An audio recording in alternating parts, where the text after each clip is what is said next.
오늘 우리에게 주시는 하나님의 말씀 누가복음 17장 1절부터 19절까지 말씀입니다. 누가복음 17장 1절부터 19절까지 말씀. 저와 함께 한 절씩 교독하시겠습니다. 예수께서 제자들에게 말씀하셨다. 걸려 넘어지게 하는 일들이 생기지 않을 수는 없지만 그러한 일들을 일으키는 사람은 화가 있다. 이 적은 사람들 가운데 하나를 걸려 넘어지게 하는 것보다 차라리 자기 목에 큰 맷돌을 매달고 바다에 빠지는 것이 나을 것이다. 너희는 스스로 조심하여라.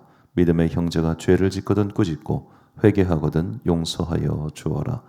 그가 내게 하루에 7번 죄를 짓고 7번 내게 돌아와서 회개하오 하면 너는 용서해 주어야 한다. 사도들이 주님께 말하였다. 우리에게 믿음을 더하여 주십시오. 주님께서 말씀하셨다. 너희에게 겨자씨 하나일 만한 믿음이라도 있으면 이 뽕나무들어 뽑혀서 바다에 심기어라 하면 그대로 될 것이다. 너희 가운데서 누구에게 밭을 갈거나 양을 치는 종이 있다고 하자. 그 종이 들에서 돌아올 때에 어서 와서 식탁에 앉아라 하고 그에게 말할 사람이 어디에 있겠느냐. 오히려 그에게 말하기를 너는 내가 먹을 것을 준비하여라. 내가 먹고 마시는 동안에 너는 허리를 동이고 시중을 들어라. 그런 다음에야 먹고 마셔라 하지 않겠느냐. 그 종이 명령한 대로 하였다고 해서 주인이 그에게 고마워하겠느냐.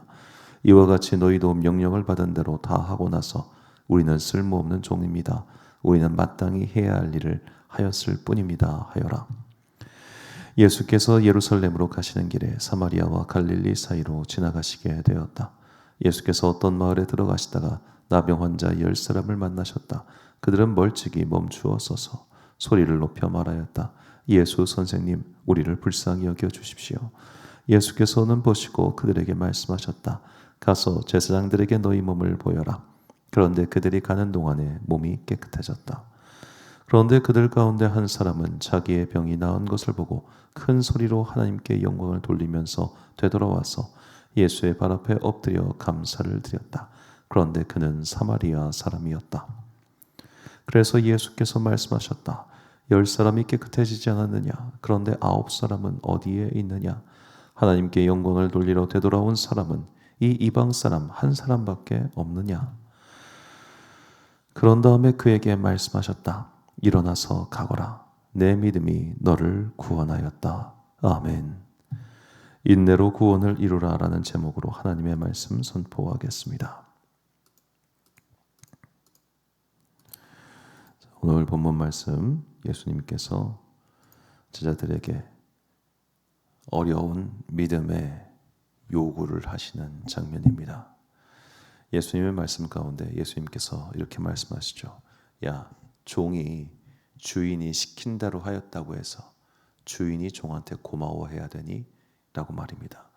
너희들은 당연하니 마땅히 해야 할 일을 하는 거야 라고 하시죠.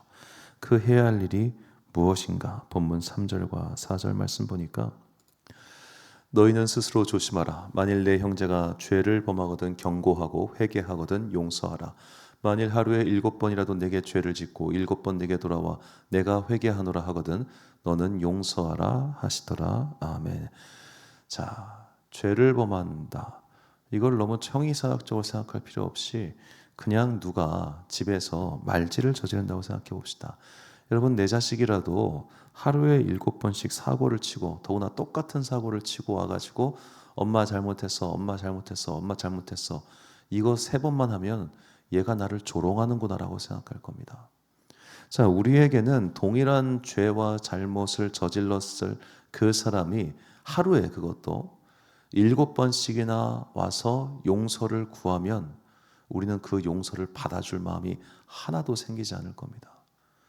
이건 사람이라면 이럴 수 없다고 생각하기 때문이죠.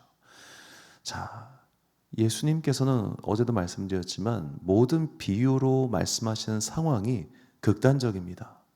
너 이 정도 할 수 있어? 너 이렇게 참을 수 있어? 거의 그 정도 수준입니다. 그런 수준의 요구를 하시면서 나중에 하시는 말씀, 너희는 무익한 종이다. 그것을 하는 것이 마땅하다라고 하죠. 그것을 하는 것이 마땅하다. 그러니까 제자들이 이렇게 요구합니다. 본문 5절과 6절 말씀 보니까 사도들이 주께 여짜오되 우리에게 믿음을 도와소서. 주께서 이르시되 너희에게 겨자씨 하나일 만한 믿음이 있었더라면. 자, 본문 속에서 이 문장은 이렇게 해석해야 될 겁니다. 누군가가 동일한 잘못을 7번 저질렀는데 7번 용서하려면 내가 그를 사랑해야 가능한 걸까요? 아니요. 나에게 하나님께 대한 믿음이 있어야 그것이 가능하다는 겁니다. 하나님께서 나의 주인이시고 주인께서 이것을 시키셨으니 나는 종으로서 마땅히 이것을 하겠습니다라고 하는 믿음의 인내, 믿음의 결단이 있어야 오늘 나에게 똑같은 잘못을 7번 하는 사실 똑같은 잘못을 하루에 7번 하면 그건 사람이라 보기 어렵지 않을까요? 그거를 견뎌낼 수 있다는 겁니다. 그런 극단적인 상황을. 자, 우리가 누군가를 인내해주고 누군가를 받아주고 또 누군가를 사랑한다고 하는 것은 그 사람이 계속해서 그런 부족한 상태에 있을 거기 때문에 사랑하는 게 아니잖아요. 내가 이렇게 애쓰고 내가 이렇게 노력하면 제가 조금은 좀 나아지겠지라는 마음으로 인내하는 거 아닙니까? 목사의 성도 사랑이라고 다르겠습니까? 성도가 어떻게 다 예쁘겠어요? 부족한 것들이 있죠. 그런데 그런 모습을 보더라도 내가 인내하고 인내하면 저 사람이 지금보다 나은 믿음의 사람이 되겠지라고 하는 희망이 있기 때문에 인내하는 겁니다. 그런데 나보고 저 사람의 상태를 무한정으로 견뎌내라? 힘들죠. 그 꼴을 계속 보고 살아라? 괴롭죠. 우리가 다른 사람을 참아주는 것은 그 사람이 나아질 거라고 하는 기대가 있기 때문인데, 이렇게 하루에 7번씩 동일한 잘못을 저지른다고 하는 것은 이 사람은 그런 사람이란 뜻입니다. 이 사람은 안 바뀐다는 뜻이에요. 그 안 바뀌는 모습을 참을 수 있는 인내의 힘은 그 사람에 대한 믿음, 그 사람에 대한 사랑이 아니라 하늘 아버지께 대한 믿음, 그것이 있어야 우리는 참을 수 있다는 겁니다. 바로 이렇게 우리가 인내하고 인내하는 그 믿음으로 말미암아 우리는 우리가 받은 구원을 끝까지 지킬 수 있습니다. 본문 19절 말씀 보니까 그에게 이르시되 일어나 가라 내 믿음이 너를 구원하였느니라 하시더라. 자, 한센병 환자 10명이 예수님을 찾아와서 병 고쳐달라고 합니다. 그 10명 중 그래서 예수님께서는 가서 제사장에게 내 몸을 보이라고 하십니다. 무언가 치료하신 다음에 가라고 하신 게 아니라 일단 가라라고 합니다. 그 10명이 그 말씀에 순종하고 가던 길에 병이 나았습니다. 그런데 그 중에 한 명만, 이 사마리아 출신의 한센병 환자만 하나님께 영광을 돌리고 예수님께 와서 감사를 표합니다. 그래서 예수님께서는 그에게 말씀하시기를 이제 가라 내 믿음이 너를 구원하였다라고 하시죠. 전 이것을 이렇게 생각합니다. 그 10명이 다 구원을 받았습니다. 그런데 받은 구원을 지킨 사람은 이 한 사람밖에 없습니다. 우리 모두가 다, 적어도 지금 이 시간에 설교를 듣는 여러분들은 다 구원받은 사람들입니다. 구원받지 않고서는 설교 못 듣습니다. 그런데 구원을 받은 것과 받은 구원을 끝까지 지키는 것은 다른 영역입니다.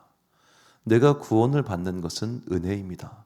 그러나 받은 구원을 끝까지 지키는 것은 나의 인내입니다. 우리는 인내해야 될 일이 너무나 많이 있습니다. 내 주변 사람을 인내하는 것도 큰 인내지만 가장 어려운 인내는 역시 받은 믿음을 지키는 겁니다. 하나님께서 살아계시다는 것과 살아계신 하나님께서 당신의 아들 예수 그리스도를 나의 죄를 대신하여 십자가에 달려 돌아가게 하심으로 나의 영혼이 구원을 받았다는 것, 죄인으로 끝나지 않고 의인으로서 살 수 있게 주셨다는 이 구원의 믿음을 가지고 오늘도 성령님께서 교통하심 가운데 성령님께 주시는 은혜의 힘으로 살아가리라고 하는 믿음의 결단, 이러한 것들이 내 안에서 인내로서 활동하고 있는 겁니다. 이런 걸 총 묶어가지고 내가 이거를 받고 지키고 사는 거예요. 이게 인내의 싸움입니다. 예수님께서 말씀하십니다. 누가복음 21장 19절 말씀 보니까 너희의 인내로 너희 영혼을 얻으리라. 아멘. 너희의 인내로 너희 영혼을 얻으리라. 이미 우리가 구원을 받았고 이제 이 받은 구원을 지키기 위해서는 우리가 이 믿음 위에 믿음의 반석 위에 집을 짓고 그 집을 지키기 위해 애쓰며 사는 거예요. 믿음 생활은 그저 그냥 가만히 있으면은 뭐가 다 자동으로 되는 수동태적 믿음 생활이 아닙니다. 구원의 사건은 수동태로 오지만 구원을 지키고 믿음을 지키는 것은 내 삶에서 능동적으로 이루어져야 될 적극적인 사건인 것이죠. 그렇기 때문에 기도해야 되는 것이고, 그렇기 때문에 찬양해야 되는 것이며, 그렇기 때문에 오늘 나의 삶 가운데 이 믿음의 말씀을 지키기 위한 고분분투를 오늘도 각자의 삶에서 하시는 것 아니겠습니까? 화가 나도 한번 참고, 용서할 수 없는 사람도 한번 넘어가 주고, 내 가슴을 자꾸만 뒤흔드는 그런 여러 가지 사건들도 기도함으로써 그 모든 것들을 하나님께 토로하고 하나님의 일하심을 기다릴 수 있는 이 믿음은 참으로 어려운 믿음입니다. 그러나 하나님께서는 너희가 끝까지 인내로써 이 믿음을 지키고 살 때 이 믿음의 끝은 반드시 너에게 복으로 임할 거야 라고 수도 없이 약속해 주시지 않습니까? 사람에게 희망을 두고 자꾸만 눈에 보이는 현상 속에서 우리가 희망을 찾으면 인내를 이루기가 어렵습니다. 예수님께서 왜 이렇게 극단적인 비유를 하셨겠습니까? 다른 복음서에서는 내가 누군가 나에게 잘못을 저질렀을 때 7번 용서하면 많이 용서하는 거지요 라고 하자 예수님께서 아니 70번씩 7번, 하루에 70번씩 7번이면 무한대입니다. 무한대. 우리가 사람을 그렇게 어떻게 무한대로 용서하고 인내해주고 참아줍니까? 못합니다. 우리는. 그런데 그것을 할 수 있는 힘이 어디서 오느냐? 그 근원은 하나님께 대한 믿음에서 온다는 것이죠. 그러므로 오늘 우리가 날마다 새벽마다 저녁마다 가장 먼저 구해야 되는 첫 번째 기도 제목은 언제나 주여 나에게 믿음을 주소서입니다. 믿음을 주소서. 이 기록된 말씀을 실천할 수 있는 믿음을 주소서. 이 기록된 말씀을 실천할 때 자꾸만 내 안에서 이거 맞아? 이거 이렇게 해야 돼? 언제까지 이렇게 해야 돼? 라는 마음이 올 때마다 아니야.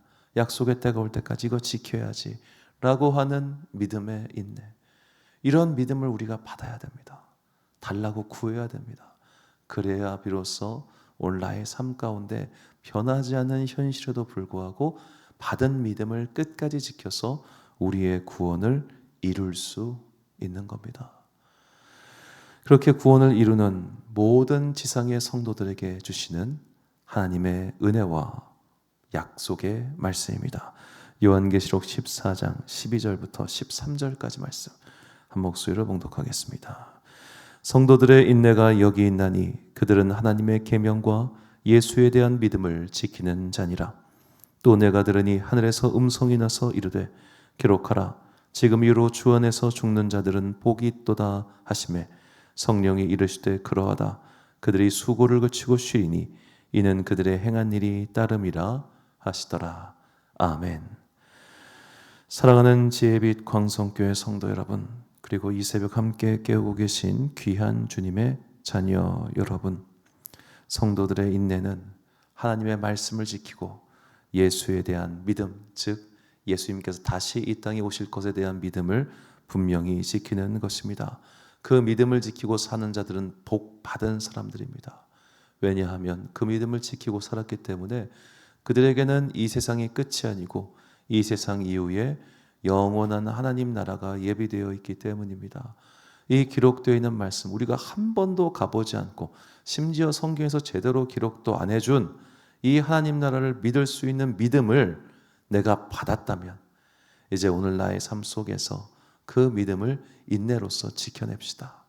어렵고 힘겨울 때마다 기도로 하나님 붙잡으시고 하나님의 일하심을 구하시고 오늘도 이미 살아계셔서 내 삶에서 역사하시는 성령님께 매달리면서 그렇게 하루하루 인내하고 버티고 살아갈 때 결국 이 믿음의 반석은 더욱더 단단해질 것이고 우리는 어떤 세상의 풍파에도 흔들리지 않게 될 것이며 그렇기에 받은 구원을 끝까지 이루어 마침내 이 약속된 복을 받게 될 것입니다.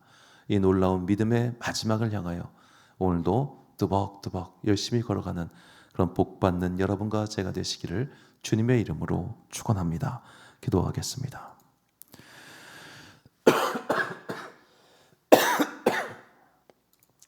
사랑과 은혜가 충만하신 아버지 하나님 참으로 감사합니다.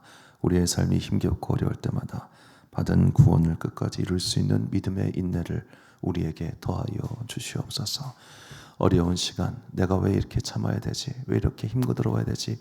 라고 하는 의문이 들 때마다 하나님께서 믿음의 증거들을 더하여 주시고 특별히 우리의 영적 안테나를 더욱더 민감하게 세워주사 이 세상의 것과 하나님의 음성을 분별할 수 있는 하나님의 거룩한 자녀 되게 하여 주옵소서. 매일의 기도와 매일의 경건 훈련이 우리의 영적 안테나를 민감하게 세울 것이며 민감하게 영적 안테나를 세운 사람은 민감하게 하나님의 음성을 듣게 될 것을 우리는 믿습니다. 그 음성 들을 수 있도록 우리 가운데 역사하여 주사 이 믿음의 인내를 끝까지 이루어 믿음의 상을 받게 하여 주옵소서.